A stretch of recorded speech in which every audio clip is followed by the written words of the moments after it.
할렐루야. 오늘 말씀의 제목이 노아 온 집의 방주라라고 이렇게 정했습니다.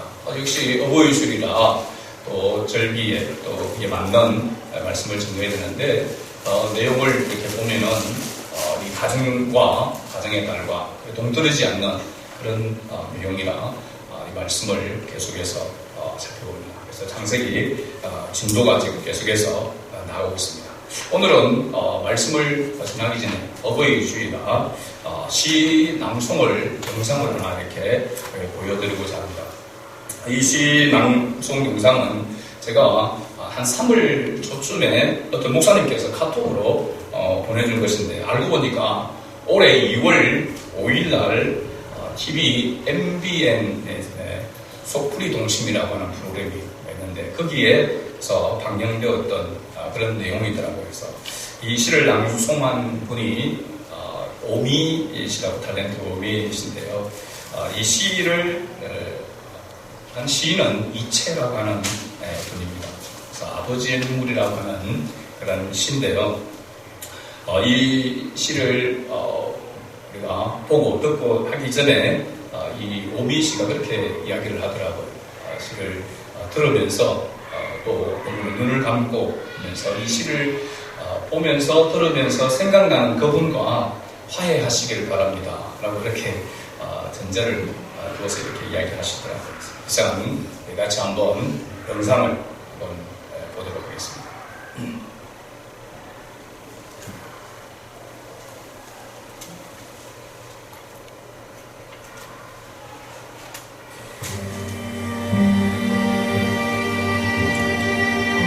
남자로 태어나 한평생 멋지게 살고 싶었다. 옳은 것은 옳다 말하고 그른 것은 그르다 말하며 떳떳하게 정의롭게 사나이답게 보란듯이 살고 싶었다. 남자보다 강한 것이 아버지라 했던가. 나 하나만을 의지하며 살아온 아내와 눈에 넣어도 아프지 않은 자식을 위해 나쁜 것을 나쁘다고 말하지 못하고 아닌 것을 아니라고 말하지 못하는 것이 세상살이더라.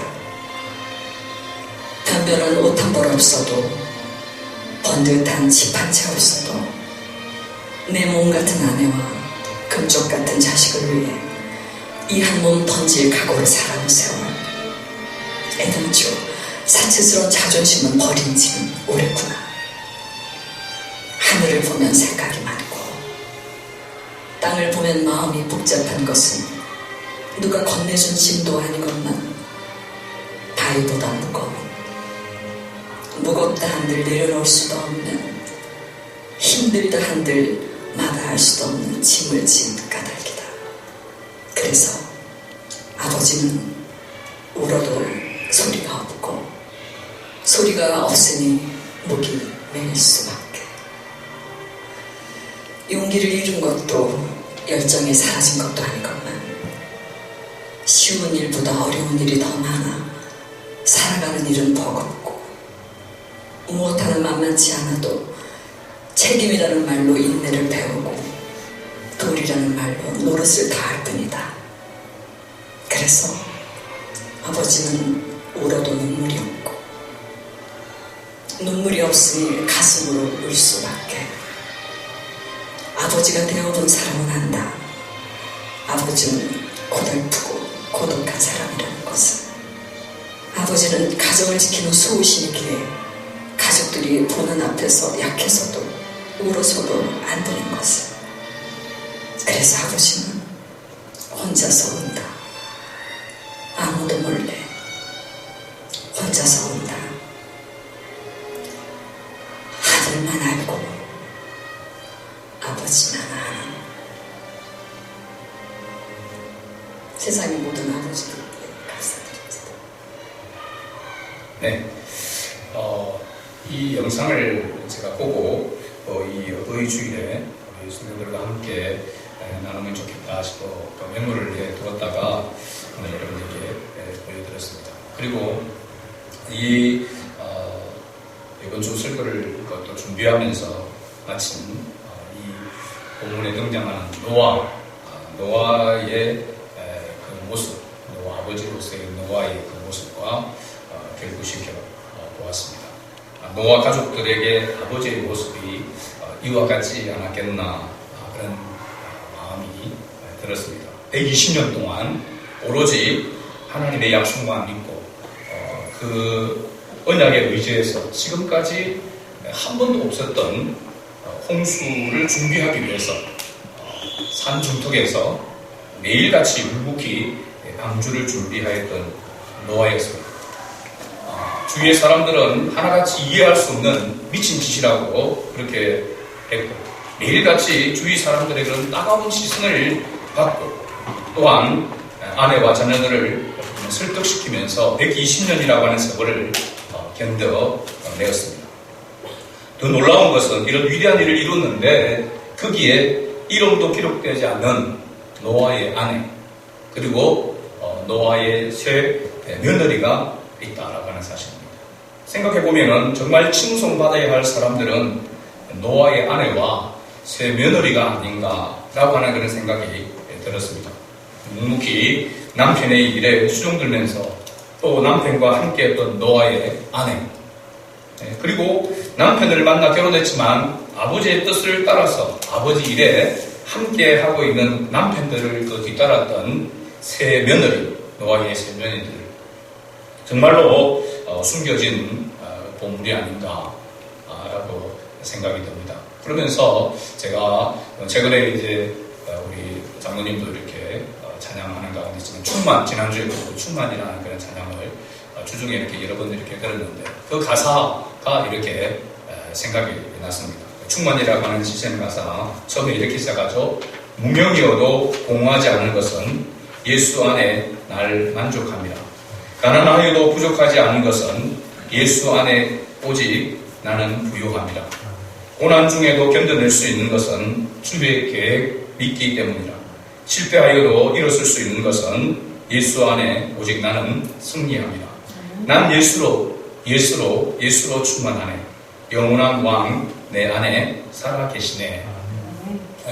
무명이어도 공하지 않은 것은 이라고 하면서 예수로 충만이라고 하는 것이 오직 예수로만 충만한 삶. 바로 노아를 비롯한 노아 가족들이 그 120년 동안 하나님의 언약의 말씀을 붙들고 지나왔던 그 세월, 또 그렇게 지나올 수 있었던 것은 우리가 어떤 비결, 답이라고 한다면 오직 하나님으로, 하나님의 약속으로, 신약시대로 우리 오늘로 본다면 오직 예수로 충만했기 때문에 가능했다라고 밖에 답할 수 없습니다. 오늘 우리 그리스도인들의 가족들이 바로 이 노아의 가족처럼 주님의 약속을 붙잡고 또 묵묵히 세상 속의 그리스도인으로 승리의 삶을 살아갈 수 있는, 또 살아낼 수 있기를 주의 이름으로 다시 한번 축원합니다.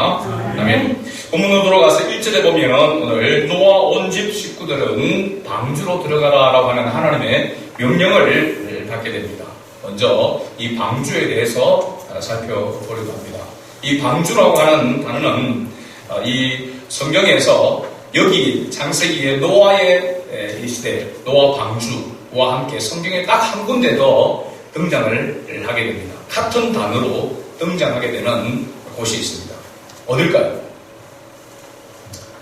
여러분 어떻게 알겠습니까? 근데 오늘 찬양 가운데 우리 미리 들려주는 찬양 가운데 답이 있었습니다. 뭘까요? 갈대상자입니다. 갈대상자. 요괴벳의 노래에 나와죠. 그래서 제가 장로님하고 뭔가 통했나? 오늘 설교에 이 말씀이 등장하는데 요괴벳의 노래 보면 갈대상자, 그 바로 모세가 담겨 있었던 그 상자가 정확하게 본문에 나오는 이 방주와 같은 히브리 단어로 쓰여졌고 용도도 같은 용도로 사용되어졌다라고 하는 것입니다. 굉장히 의미가 있고 상징적인 의미가 있는 것이죠. 그런 부분이 봅니다.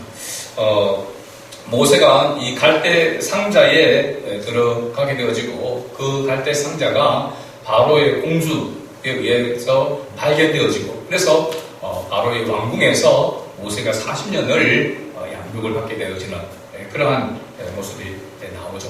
그런데 가만히 보면은 이 바로 공주가 이 갈대 상자 속에 들어있는 아이가 히브리 아이라고 하는 것을 알았을까 몰랐을까요?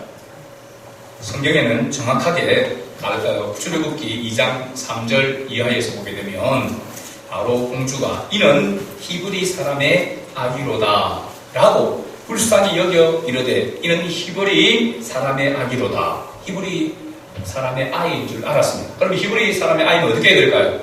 요즘 같으면 신고를 하고 죽여야 되는 그런 상황입니다. 그런데 하나님께서 하나님의 구원 계획과 역사하신 가운데 그 당시에 어떻게 보면 원수와 같은 바로의 그 공주를 통하여서 하나님의 구원 계획이 계속해서 성취되어 간다라고 하는 것을 보여주고 있습니다.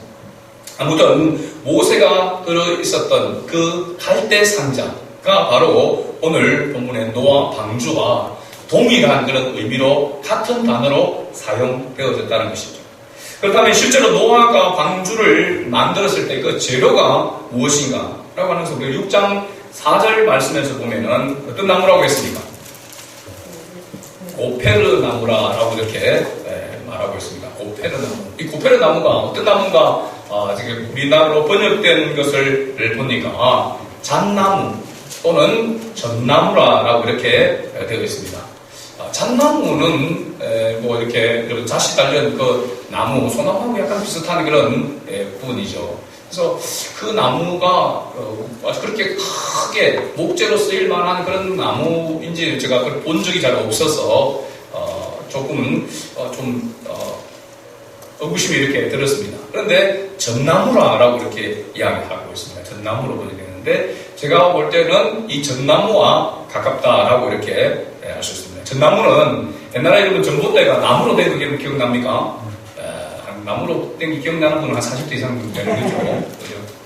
전봇대가 나무로 되어 있습니다. 그래서 그 나무가 전봇대로 사용됐던 나무가 바로 전나무입니다. 전나무. 그래서 전봇대 나무라고 이렇게도 이야기를 하죠. 그래서 제가 보면 생각해 보니까 아마도 이 전나무가 크고 이렇게 목재로 배를 만드는 데에 사용되어지는 그런 자료에 더 가깝다라고 이렇게 생각을 했습니다. 그렇게 참고로 생각하고. 그렇다면 이 노아 방주의 사이즈, 크기가 어느 정도 되는가라고 하는 것은 6장에서 이미 나왔습니다. 방주 사이즈. 길이가 몇 큐빗이라고 말하죠? 300큐빗이라 나옵니다. 300큐빗. 여러분 1큐빗이 어느 정도냐면 1큐빗이 보통 팔꿈치에서 손가락 끝까지 이 정도 되는데 대략적으로 보면 45.6cm가 1큐빗이라고 이렇게 이야기합니다. 그러면 제가 계산을 해보니까 몇 미터가 되냐면은 약 137m가 됩니다.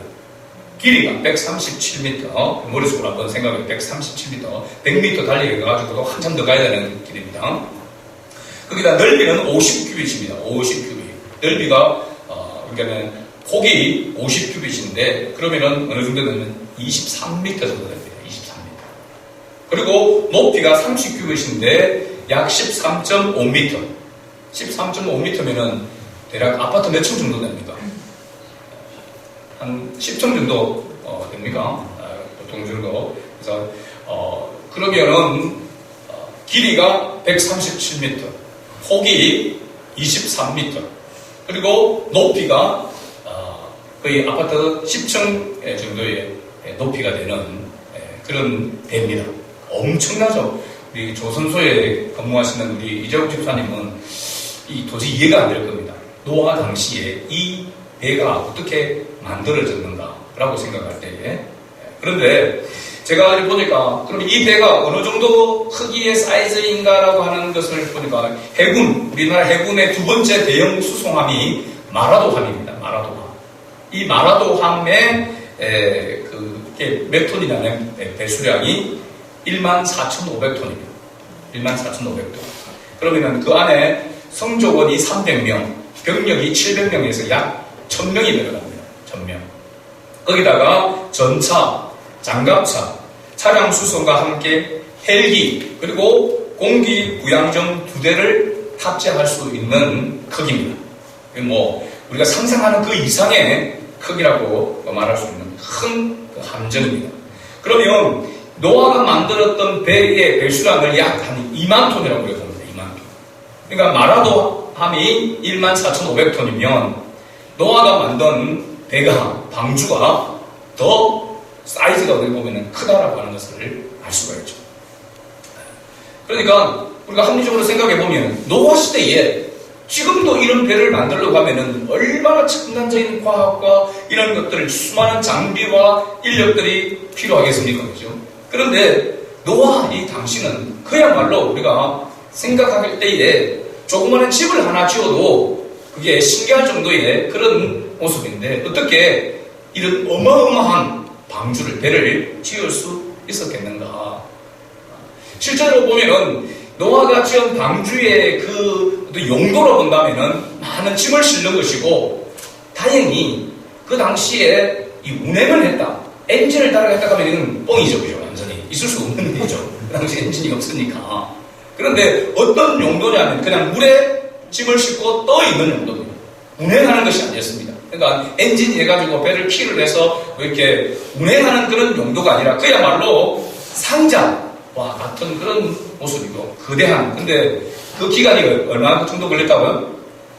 120년 동안. 노아가 120년 동안 노아 여덟 가족이 만들었기 때문에 가능하다라고 하는 것을 이야기할 수 있습니다.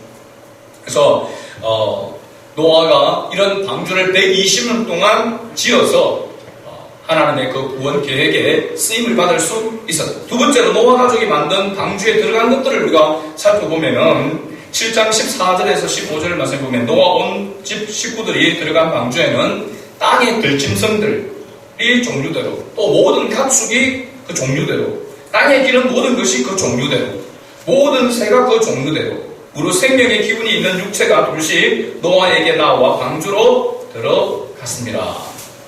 근데 참으로 우리가 이해할 수 없는 그런 부분들, 물론 그만큼 큰 배를 만들어 놓고 했기 때문에 이런 어마어마한 또한 짐승들과 이런 숫자들이 방주 안으로 다 들어가고, 여기 보면은 새도 안수 7씩 들어갔잖아요. 근데 가만히 생각해, 새를 뭐하고 어떻게 잡아가지고 넣었을까? 보니까 둘씩 노아에게 나와 방주로 들어갔다라고 했습니다. 새들이 들어온 거죠. 그렇죠? 그렇게 만들어 놓습니다. 근데 하나 또 이해할 수 없는 그런 부분들이 뭐냐면 정결한 짐승들이 암수 7씩 들어갔어. 그죠? 그런데 부정한 것들도 암수 2씩 들어갔다라고 하는 사실입니다. 좀 이해가 안 되는데, 뭐 그렇게 들어갔다니까 그냥 들어갔다 생각하면 별 문제가 없는데, 가만히 생각해 보세요. 이제 이 세상의 지면에 있는 모든 것들을 하나님께서 싹 쓸어 없애버리는 거잖아요. 죽이는 거잖아요. 그러면 우리가 생각할 때는 정결한 것들만 배 방주에, 그죠? 담아갈 수 있는데, 살릴 수 있는데, 하나님은 부정한 것 암수 2씩도 넣었다라고 하는 사실입니다. 좀 이해가 안 되잖아요. 생각해보면, 그죠? 정결한 것만 아예 그냥 넣어버리지, 왜 부정한 것을 같이 이렇게 부정한 짐승도 넣었을까? 본문의 전체적인 그런 문맥을 살펴보게 되면 하나님께서 부정한 것들도 방주에 들어가게 한 것은 정결한 짐승들을 위한 것이라고 말합니다. 더 중요한 것은 정결한 짐승을 위해서뿐만 아니라 하나님의 형상으로 만든 인간을 위해서 하나님께서 그렇게 하셨다라고 하는 것을 알 수가 있습니다. 본문 3절, 7장 3절 끝부분에 보면 그 씨를 온 지면에 뭐하게 하라? 유전하게 하라라고 했습니다. 이 유전하게 하라라고 하는 것을 다른 번역을 보니까 보존하게 하라라고 이렇게 했습니다. 보존. 그러니까 하나님께서 짐승들, 부정한 짐승들도 거기에 암수 2씩을 숫자는 적지만은 다 포함시킨 것은 어떻게 보니까 하나님께서 그 모든 것들을 보존하기 위한 그러한 하나님의 뜻이 거기에 담겨져 있다라고 하는 것을 알 수 있습니다. 그러니까 하나님께서 창조한 것들을 인간을 보존하는 그런 측면에서 이렇게 하나님께서 하셨다라고 이렇게 말할 수 있는 것이죠. 세 번째로 노아 방주는 하나님의 구원 계획과 완성을 보여주는 것이다. 7장 우리가 읽지 않았지만 16절 말씀을 같이 한번 읽어보겠습니다. 7장 16절 같이 읽습니다. 들어간 것들은 모든 것의 암수라 하나님이 그에게 명하신 대로 들어가매 여호와께서 그를 들여보내고 문을 닫으시니라. 아멘. 홍수 전에 이거 보면은 7일, 정확하게 7일 이후에 40주야로 이제 비가 내리게 되어서 홍수가 일어나게 될 것이다. 그 전에 이 7일 동안에 모든 것들을 다 배 방주 안에 들여보내고 난 다음에 하나님이 그에게 명하신 대로, 노아에게 명하신 대로 들어가매, 그 다음에 여호와께서 그를 들여보내고 문을 닫았습니다. 방주의 최종적인 문을 닫으신 분이 누구시란 말입니까? 하나님이시라고 말하고 있습니다. 들어가면서 노아가 문을 닫고 들어간 것이 아니라 다 들여보내놓고 하나님께서 마지막에 문을 닫으셨다라고 이렇게 말씀하고 있습니다. 이건요, 그냥 이렇게 기록된 것이 아니라 하나님께서 노아를 통하여 이 방주를 준비하게 하고 하나님께서 그것을 예비하게 하고 그 모든 과정들, 모든 것들을 하나님께서 친히 주관하고 계시다라고 하는 것을 보여주는 메시지라고 말할 수 있습니다. 그러니까 우리의 구원은 철저한 하나님의 계획과 함께 하나님께서 완전하게 완성시켜 가신다라고 하는 것을 말하고 있습니다. 그래서 우리의 구원은 하나님의 주권에 달려져 있는 것이다. 전적으로 하나님에 의해서 우리가 구원함을 받고 하나님의 자녀가 되었다라고 하는 것을 바로 이 노아 방주를 통해서 우리에게 교훈해주고 보여주고 있는 것입니다. 하나님의 구원 계획과 완성을 하나님께서 친히 주관하셨다라고 하는 것. 그래서 이런 하나님의 구원 계획과 완성에 있어서 중요한 것은 이 하나님의 구원과 계획 완성에 쓰임을 받은 사람이 바로 복된 자라고 하는 사실입니다. 복된 자. 네. 복된 자라고 하는 것은 아브라함을 향하여서 하나님께서 복의 권원이라고 했죠. 그 말이 바로 복덩이라고 했습니다. 복덩이. 그죠? 하나님의 영광을 위하여, 하나님의 나라를 위하여서 하나님의 구원 계획에 쓰임을 받는 도구가 된다라고 하는 것이 바로 복이다라고 하는 것을 이야기해주고 있는 것입니다. 노아를 비롯하여 온 집 식구들이 하나님의 구원사에게 쓰임을 받았다는 것이 얼마나 큰 축복인가. 오늘 우리도 마찬가지입니다. 우리의 가정들, 우리 식구들이 하나님의 영광을 위해서, 하나님의 나라를 위해서, 구체적으로 주님의 몸된 교회를 위해서 우리가 쓰임받고 헌신하는 것 자체가 복이라고 하는 사실입니다. 정말 가정의 날을 맞이해서 동아에서 우리가 다시 한번 이 복을 사모하는 은혜가 있기를 원합니다. 우리 온 식구가, 온 가족이, 더 나아가서는 온 가문이 하나님을 위하여서, 하나님 나라를 위해서 쓰임받는 그런 복을 누리도록 은혜를 베풀어 달라라고 하는 그런 기도가 이 5월에 꼭 있었으면 좋겠습니다. 자, 이렇게 쓰임을 받을 수 있었던 비결이 무엇인가 라고 하는 것은 우리가 6장을 시작하면서부터 우리가 보았습니다. 첫 번째는 하나님의 은혜를 입었기 때문이다. 당시의 사람들은 자기 의지대로, 자기 마음대로 살아가는 그런 시대 속에 있었지만 그러나 노아는 하나님께, 여호와께 은혜를 입었더라라고 했습니다. 그 은혜를 입은 자는 자기 마음대로, 자기 뜻대로 살아가지 아니하고 그에게 은혜를 베푼 자를 위해서 살아가게 된다라고 하는 것입니다. 그래서 노아는 당대의 사람들 가운데서 오직 하나님의 음성을 듣고 하나님의 약속을 붙잡았습니다. 그러므로 하나님의 인정을 받아서 의인으로, 완전한 자로, 당대의 사람들에 대해서 완전한 자로, 의인으로 그렇게 칭송을 받았다라고 하는 것을 볼 수 있습니다. 오늘 우리도 이와 같은 은혜가 있어야 될 줄로 믿습니다.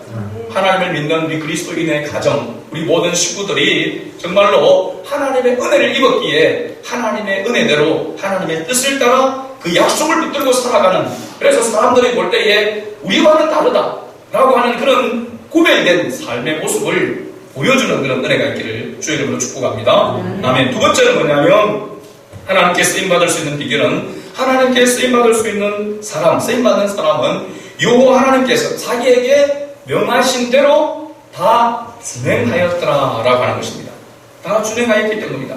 우리 6장 22절, 6장 마지막 끝줄 말씀과 오늘 본문 우리가 읽었던 7장 5절에 보면 노아는 하나님이 자기에게 명하신 대로 다 준행하였더라라고 이렇게 기록하고 있습니다.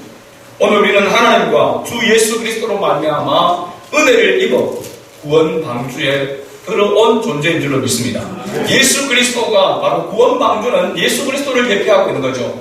신약의 교회를 이야기하고 있습니다. 신약의 교회는 단지 건물이 아니라 예수 그리스도와 하나 되어진, 예수 그리스도와 연합되어진 존재, 성도들의 모임이 교회인 것입니다. 그죠?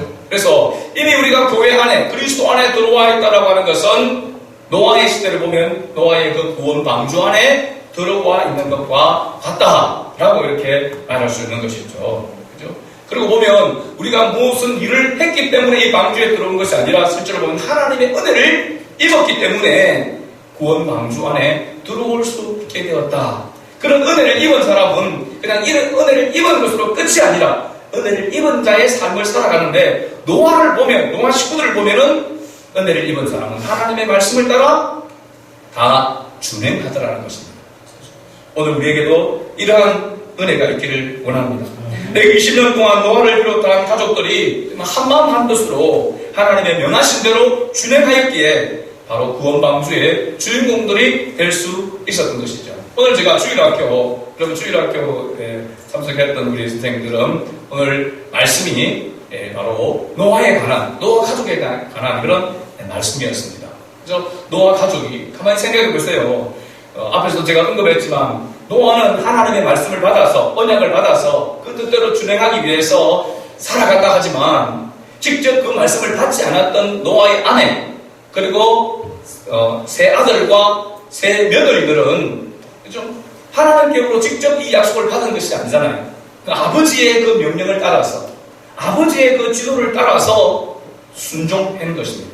그죠? 한마음 한뜻으로. 그러고 보면은 이 과정 속에서 그들이 다투었더라, 분쟁했더라 하는 그런 모습이 없습니다. 한마음 한뜻이 되어서 방주를 준비하고 만들었던 것입니다. 굉장히 중요한 그런 교훈이 담겨 있습니다. 이와 비슷한 모습인데 정반대의 모습으로 나타나는 가정이 바로 구약 성경에 등장하는데 바로 아브라함의 조카 롯입니다. 롯의 가정.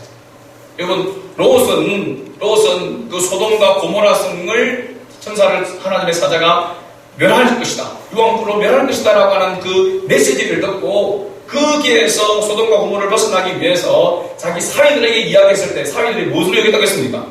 자기들의 말을 농담으로 여겼다고 했습니다. 거기다가 노아 아내인 롯의 처인 아내는 저는 세상에 대한 그 미련을 버리지 못하고 뒤로 돌아보고 가다가 소금 기둥이 되었다라고 성경은 기록하고 있습니다.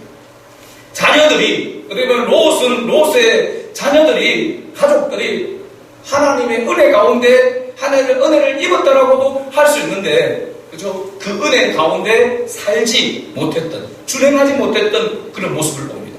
그러면서 우리가 참 경각심이 느껴지는 것은 하나님의 은혜를 입은 가족들이 정말로 그 하나님의 은혜에 합당한 삶을 살아가야 이 노아의 가족처럼 길이길이 하나님께 영광을 돌리는, 비록 노아의 아내나 그 세 며느리들의 이름은 나오지 않은 무명이었지만 그럼에도 불구하고 두고두고 세대들에게 정말 칭송을 받는 그런 모습이 되듯이 우리가 하나님의 은혜를 입은 가정으로서 하나님의 말씀에 순종하는, 준행하는 그런 가족들이 되었으면 좋겠습니다. 롯의 그런 모습을 우리 반면교사로 삼아서 정말로 하나님의 뜻 가운데서 하나님의 뜻을 먼저 생각하고 붙잡는 그런 은혜가 있기를 바랍니다. 결론적으로 우리 사천성한교회가 하나님의 구원 방주, 오늘날 보면은 예수 그리스도 안에서 구원 방주가 되어졌습니다. 그러면 이 방주가 하나님의 뜻 가운데 하나님의 구원 계획을 온전히 이루어 가려고 하면은 그 안에 필수적으로 필요한 것이 하나님의 은혜가 계속해서 임해야 한다는 사실입니다. 하나님의 은혜가 임한 사람들이 하나님의 그 은혜를 힘입어 하나님의 말씀에 준행하는 자가 되어야 되고, 그 안에서 한마음 한뜻이 되어지게 될 때에 방주가 구원 방주로서의 역할을 감당할 수가 있는 줄로 믿습니다. 우리는 이미 지나온 우리 세월 가운데서 하나님의 의미가, 하나님이라고 하는 것이 얼마나 중요한가 하는 것을 우리가 피부로 체험했지 않습니까? 비록 숫자가 적다 할지라도 하나로 뭉쳐지고 한마음 한뜻으로 믿음으로 나아가게 될 때에 하나님은 거기에 기적의 역사를 베푸시고 그 일을 통하여서 하나님의 구원의 역사를 더 힘있게 이루어 가심을 우리가 경험했기에 올 한 해를, 남은 한 해를 살아가고 우리의 남은 생애를 살아감에 있어서 주님의 몸된 교회, 하나님의 나라를 위해서 가정적으로, 교회적으로 하나님 앞에 쓰임받는 그런 은혜가 있기를 주 이름으로 축복합니다. 아멘.